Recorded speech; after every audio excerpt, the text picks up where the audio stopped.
शलवई. कारण असतं म्हणून राजकारण घडतं.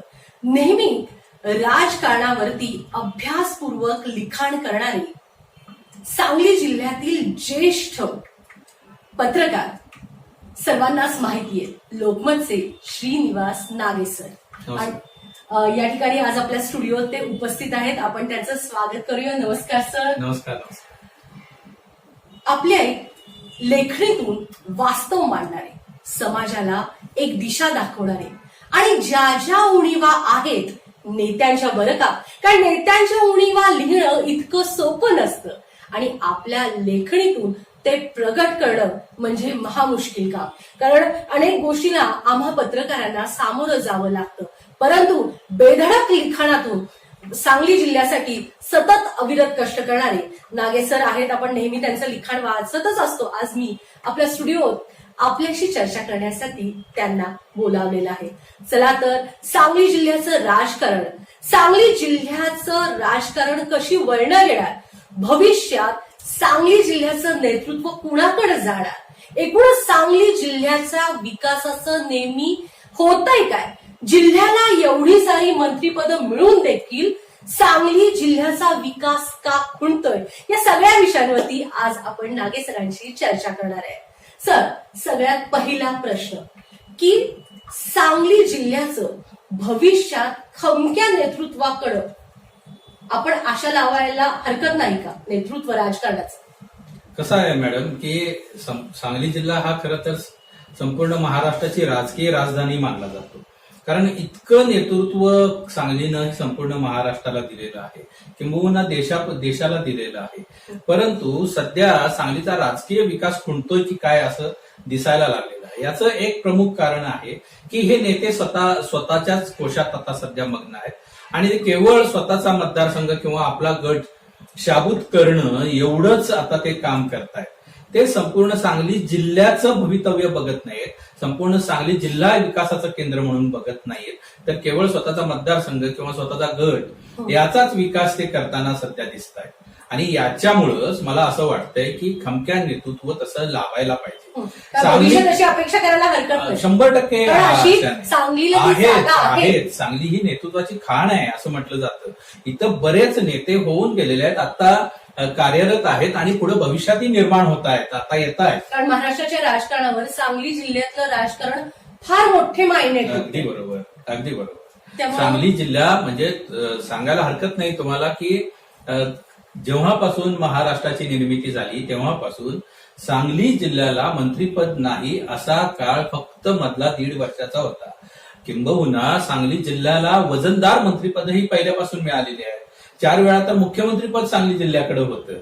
तरी सुद्धा सांगलीची ही विकासाची खुंटलेली अवस्था का दिसते याचा विचार करायला पाहिजे. ना औद्योगिक क्षेत्रात, ना कृषी क्षेत्रात, कोणत्याही क्षेत्रात सांगली अशी पायावर उभी आहे असं चित्र दिसत नाहीये. दिसत. याची मुख्य कारणं आहेत की राजकीय प्रगल्भता तेवढी नाही राहिलेली आणि या लोकांनी तेवढा उदात्त दृष्टिकोन ठेवलेला नाहीये, किंबहुना कमी व्हिजन आहे, त्यांचं व्हिजनच तसं मोठं नाहीये, याच्यामुळे हे राहिलेलं आहे.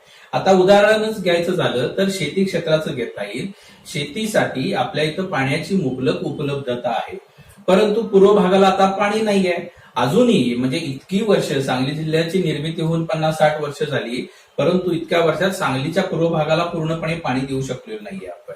त्याचबरोबर सांगलीमध्ये जमिनीची चांगली उपलब्धता आहे, जमिनीचा पोत चांगला आहे आणि त्याची प्रतवारी वेगवेगळी असेल, परंतु ही उपलब्धता आहे. प्रयोगशील शेतकरी आहेत, परंतु या नेतृत्वानं त्यामध्ये अधिक प्रयोग केलेले नाहीयेत. किंबहुना आता आपल्याकडे द्राक्ष आणि डाळिंबाचं इतक्या चांगल्या मोठ्या प्रमाणात उत्पादन होतं, खूप चांगले प्रयोग आता त्यामध्ये होतात, परंतु फळ प्रक्रिया उद्योग आपल्याकडे निर्माणच झालेला नाहीये. त्याच्यामुळे शेतीचा विकास त्या पद्धतीनं खुंटलेला आहे. की व्हायला होतं. अनेक दिग्गज मंत्री होते कृषी संस्थेत, आपण पाहिलं तरी पण नाही, ते का खुंटतंय? दुसरीकडे तुम्ही बघाल तर शेती आणि सहकार्य हातात हात घालून आपल्या जिल्ह्यामध्ये चालत आहेत, परंतु सहकाराचा म्हणावा तसा विकास झालेला नाहीये. कारण सहकाराचा विकास झाला तो काही ठराविक भागांमध्येच झाला. सहकारी साखर कारखाने आपल्याकडे निर्माण झाले, परंतु त्यातले किती मोडून गेले, त्यातले किती संपले याचा विचार आपण करायला हवा. तुम्ही आता बघताय सांगली जिल्ह्यामध्ये 17 साखर कारखाने होते, त्यातले 4 साखर कारखाने बंद होते, 4 तर विकले गेले अगदी. तर हे कशामुळे निर्माण झालं, तर ह्या नेतृत्वामुळं हे निर्माण झालेलं आहे. याचा विचार आपण सगळ्यांनीच करायला हवा.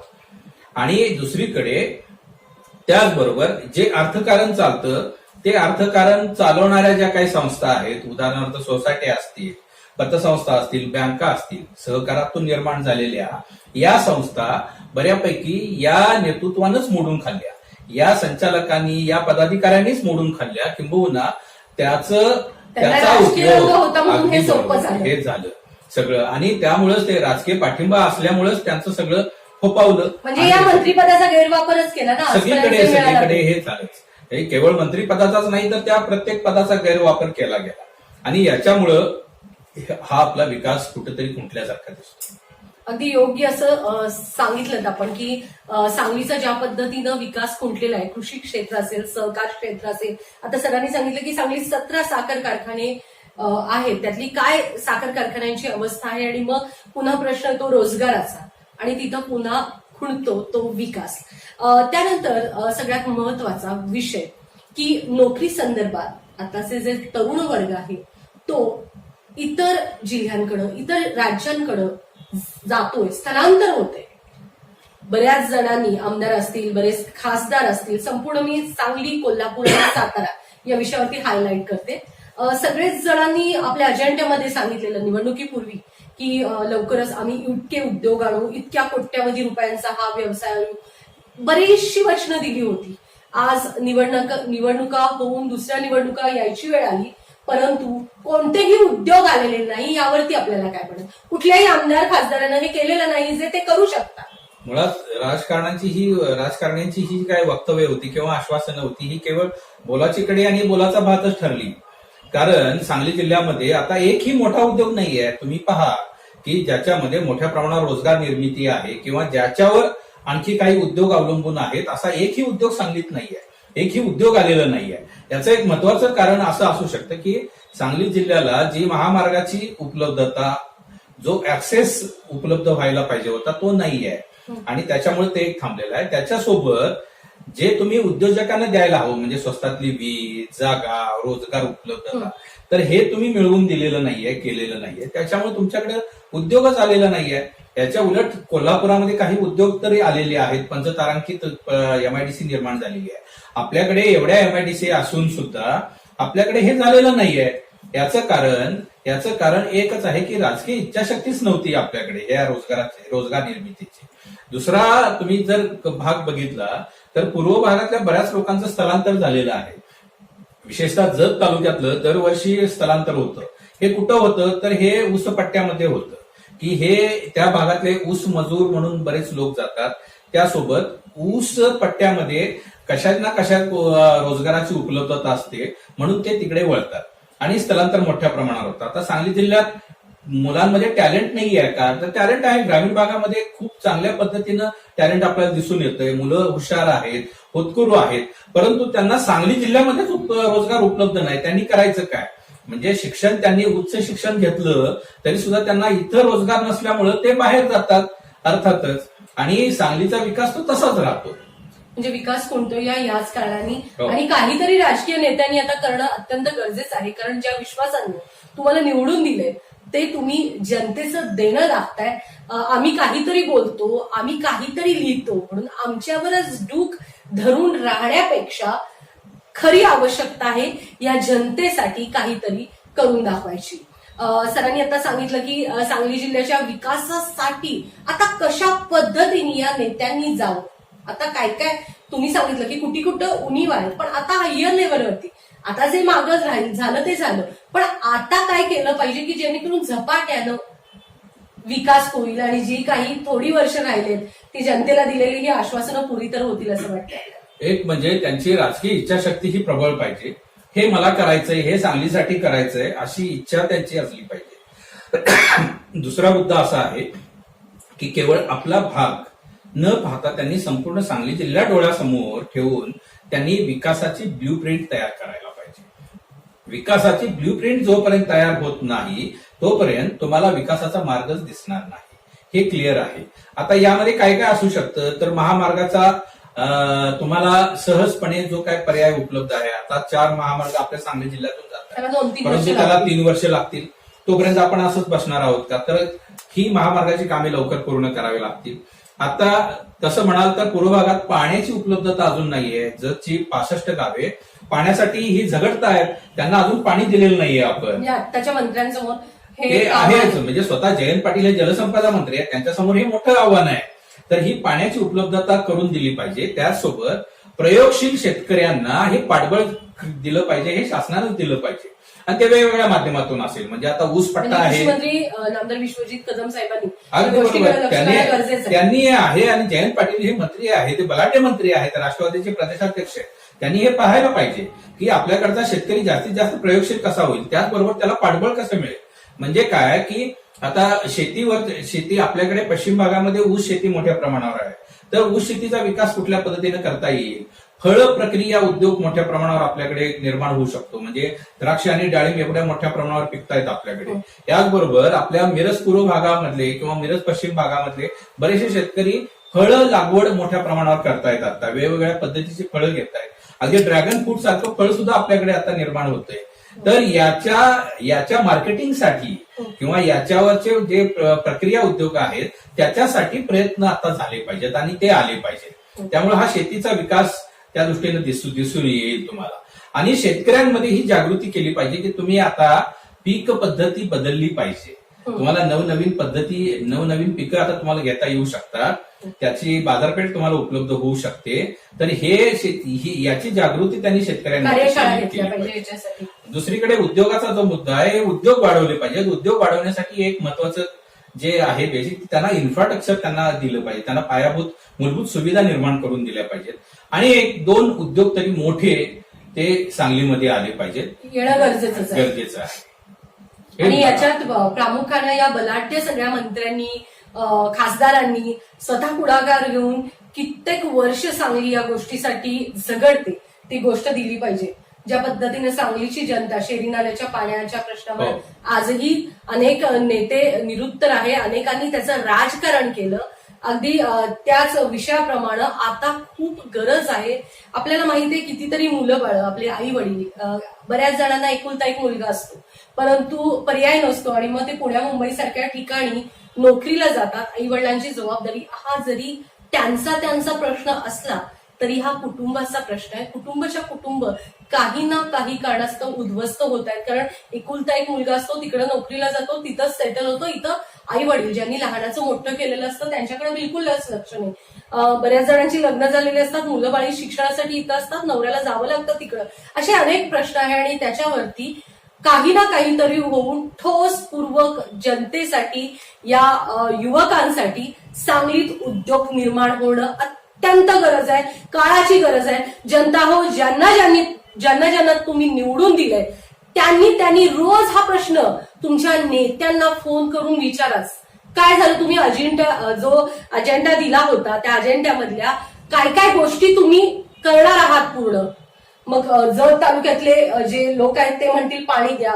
बऱ्याच तुम्ही जे आता सगळं सांगितलं, आता जे इन्फ्रास्ट्रक्चर त्यांना हवं आहे किंवा फळ प्रक्रिया हवा, हे सगळं लिहून दिलेलं आहे. अगदी लाखो रुपये खर्च केलेत त्या भारी चमकदार कागदावरती. जे जाहीरनामे काढले, जाहीरनामेवरती लाखो रुपये, कोटी रुपयांनी तुम्ही बिलं लोकांची दिली, छापून जे आणलं त्यांनी. मी नेत्यांना थेट बोलतेय, पण आता काहीतरी सांगलीचं करा, नाहीतर तुम्ही पुन्हा त्यांना मतदान मागायला जाऊ शकणार नाही. आणि फक्त आम्हीच बोलतोय आणि नेते इकडं तिकडं विषय सोडून देत आहे. जनता तुमची ही जबाबदारी आहे. प्रत्येक नेत्याला, प्रत्येक पदाधिकाऱ्याला हा प्रश्न विचारायचा. यानंतर आता मी तुम्हाला एक प्रश्न विचारते की युवा नेत्यांकडे आपण थोडं जाऊ. भविष्यात युवा नेत्यांच्या बाबतीत सांगली जिल्ह्यात कसं राजकीय समीकरण असेल? कारण राजकारणाच्या पटलावरती सांगली जिल्हा म्हणजे आता प्रश्नचिन्ह निर्माण होतोय. रोज एक नवा नेता येतो, रोज एक पक्ष बदलतो, बेडूक उड्या मारतो आणि मग सगळं स्थैर्य बिघडतंय पक्षाचं आणि मग पक्षात पुन्हा राजकारण चालू होतं आणि पुन्हा त्याचा परिणाम पिकासावर येतो. मुळात आपल्याकडं राजकारणाचं जे आकलन आहे ते खूप थिटा आहे आणि जी काही युवा पिढी निर्माण होते ही बहुसंख्य युवा पिढी ही मोठ्या राजकीय घराण्यातूनच आलेली तुम्हाला दिसून येईल. म्हणजे बडे राजकीय नेते आहेत त्यांचेच राजकीय वारसदार आता प्रकर्षाने पुढे येत आहेत. हा तर येत आहेत, त्यांनी यायला कोणतीच हरकत नाही. राजकीय महत्वाकांक्षा ही प्रत्येकालाच असते, ती असावी जरूर. त्यांनी आपल्या स्वतःच्या स्वबळावर पुढे यावं, स्वतःच्या कर्तृत्वावर पुढे यावं, स्वतःचं व्हिजन दाखवून त्यांनी पुढे यावं. आता तुम्ही योग्य बोला, व्हिजन दाखवून पुढे अगदी यावं. बरोबर, वारसदार आहे म्हणून नको. अगदी बरोबर.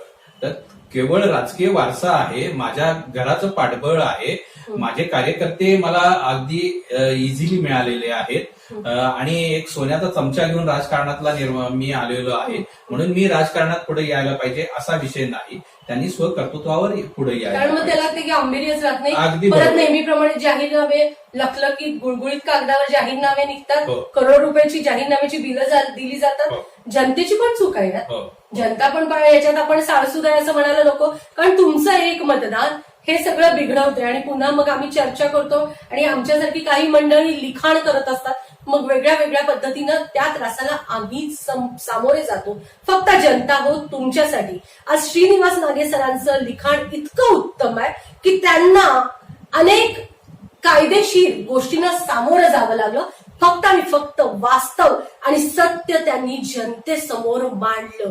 जर आम्ही आमची नैतिक जबाबदारी आहे म्हणून काही विषय आपणासमोर मांडत असेल तर आपली ही नैतिक जबाबदारी आहे आपण ही अशा लोकांची साथ देणं आणि आपल्या नेत्यांना जाब विचारणं.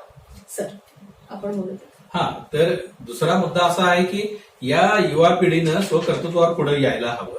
आता तुम्ही प्रत्येक तालुक्यातलं जर बघितलं तर शिराळ्यामध्ये आता मानसिंगराव नाईक आमदार आहेत राष्ट्रवादीचे, त्यांचे चिरंजीव विराज नाईक हे स्वकर्तृत्वावर पुढे येत आहेत. ते उद्योग उत्तम प्रमाणावर चालवत आहेत. उद्यमशील व्यक्तिमत्व म्हणून ते पुढे येत आहे. त्याच्या शेजारीच अगदी राहुल आणि सम्राट माडिक हे स्वबळावर आता पुढे आलेले आहेत. हे स्वयंभू नेते म्हणता येईल असं त्यांचं युवा संघटन मोठ्या प्रमाणावर आहे. अगदी अलीकडे आलात तुम्ही इस्लामपूरमध्ये तर तुम्हाला जलसंपदा मंत्री जयंत पाटील यांचे चिरंजीव प्रतीक आता पुढे येत आहेत. ते संपूर्ण जिल्ह्याचं राजकारण आता सध्या समजून घेत आहेत असं दिसतंय. त्यांचे दौरे संपूर्ण जिल्ह्यामध्ये दिसत आहेत. सांगलीमध्ये विशाल पाटील हे वसंतदादांचे नातू आहेत, ते आता बऱ्यापैकी राजकारणात स्थिर होत आहेत असं दिसतंय. पलीकडे तुम्ही पलूस कडेगावमध्ये गेलात तर विश्वजित कदम हे पतंगराव कदम यांचे चिरंजीव, ते आधीच राजकारणामध्ये स्थिर झालेले आहेत. ते आता कृषी राज्यमंत्री आहेत. तुम्ही कुंडलचे शरद लाड हे अरुण अण्णा लाड सध्या आमदार आहेत, त्यांचे चिरंजीव आहेत. स्वतः जिल्हा परिषद सदस्य आहेत. अगदी संग्रामसिंह देशमुख जे माजी जिल्हा परिषद अध्यक्ष होते त्यांचं नेतृत्व पुढे आलेलं आहे. अगदी पलीकडे तुम्ही तासगावमध्ये गेलात तर आर आबांचे चिरंजीव आता रोहित पाटील हा एक आश्वासक चेहरा म्हणून आता लोकांपुढे येतोय. पलीकडे विट्यामध्ये सुहास बाबर अनिल बाबरांचे चिरंजीव आहेत, ते पुढे येत आहेत. वैभव पाटील हे सदाशिवराव पाटलांचे चिरंजीव आहेत, ते पुढे येत आहेत. आटपाडीमध्ये अगदी तुम्ही बघितलं तर गोपीचंद पडळकरांसारखा एक राजकीय पार्श्वभूमी नसलेला चेहरा आता पुढे आलेला आहे. परंतु तिथे हर्षवर्धन देशमुख जे राजेंद्र राणा देशमुखांचे चिरंजीव आहेत ते पुढे आलेले आहेत. अगदी कवटेमंकाळमध्ये राजवर्धन घोरपडे हे अजितराव घोरपडेंचे चिरंजीव पुढे आलेले आहेत. ते मिरजेमध्ये मनोज शिंदे हे मोहनराव शिंदेचे चिरंजीव आहेत. तर अशी युवा पिढी एक मोठ्या प्रमाणावर आपल्याकडे पुढे येते आणि ती सशक्त युवा पिढी राजकारणातली मानता येईल. सशक्त विचार घेऊन आणि या सर्वांकडून आपल्या सामान्य मतदाराची हीच एक माफक अपेक्षा आहे की यांनी व्हिजन दाखवावं, कर्तृत्व दाखवावं आणि राजकारणात पुढे यावं. त्यांना कुणाचीच हरकत नसेल, उलट मतदार त्यांच्याच आपण जर बघितलं सांगली जिल्ह्याला इतकी डझनभर प्रत्येक वेळी मंत्रीपद मिळून देखील जर विकास बघितला, तसा विकास बघितला तर काहीच विकास नाहीये. इतकी मोठी मोठी पदं होती सांगली जिल्ह्याला, अगदी मुख्यमंत्री पासून उपमुख्यमंत्री पद, प्रत्येक मोठं मंत्रीपद. मग हे असं गणित का झालं असेल सर? मला असं वाटतं की या सगळ्या मंत्र्यांनी म्हणजे सगळे दिग्गज मंत्री आपल्याकडे झालेले आहेत. म्हणजे प्रत्येक तालुक्याला जवळपास मंत्रीपद मिळाल्यासारखंच आपल्याकडे चित्र होतं. परंतु या सगळ्याच आपल्या मंत्र्यांनी किंवा या नेत्यांनी केवळ आपल्या भागाचा, आपल्या परिसराचा आणि आपल्या मतदारसंघाचा जास्त विकास करण्यावर भर दिला. त्यांचा प्राधान्यक्रम हा नेहमीच आपला मतदारसंघ राहिलेला आहे आणि त्याच्यानंतर मग बाकीचा भाग. हा प्राधान्यक्रम त्यांचा हा चुकीचा आहे असं मला वाटतंय. त्यांना जर मंत्रिपद मिळालं असेल तर संपूर्ण राज्यासोबत आपल्या मतदारसंघासोबत आपला जिल्हाही आहे हे त्यांनी समोर ठेवायला पाहिजे आणि त्या दृष्टीनं विकासाची आखणी करायला पाहिजे. त्याच्या मंत्र्यांचं पण असंच होतं. हो, अगदी. तुम्ही जर जयंत पाटलांचं जर बघितलं तर जयंत पाटील हे स्वतः आधी स्वतःचा मतदारसंघ सांभाळतात आणि त्याच्यानंतर मग जिल्ह्याकडे थोड्याफार फरकानं बघतात.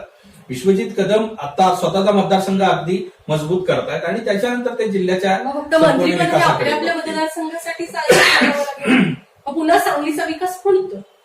यांनी जर तसं विजन दाखवलं आणि यांनी संपूर्ण सांगली जिल्ह्यावर फोकस केला, विकास जर पाहिला, तर हा कुठेतरी आपला सांगली जिल्ह्याचा एक वेगळा नकाशा तुम्हाला जगासमोर आणता येईल, समोर नेता येईल असं मला वाटतं. या ठिकाणी खूप महत्वाची नागे सरांनी गोष्ट सांगितली की प्रत्येक मंत्र्यानं आपला मतदारसंघ न बघता जिल्ह्याच्या विकासाकडे लक्ष घालावं आणि वर्षानुवर्ष खुंटलेले अनेक प्रश्न, शेरी नाल्याच्या प्रश्नापासून, औद्योगिकरणापासून, कृषी भागातलं, सहकार क्षेत्रातल्या सगळ्या गोष्टींकडे लक्ष द्यावं. कारण कधी काळी सांगली जिल्हा कसा होता आणि आजही तो तशाच अवस्थेत आहे, त्यात नक्कीच बदल करावा असं वाटतंय. सध्या एक जिल्ह्याच्या राजकारणात वादळ उठले आणि जिल्ह्याच्या या वादळामुळे महाराष्ट्राच्या राजकारणाच्या पटलावर बरीच अशी समीकरणं बदलताना दिसतात.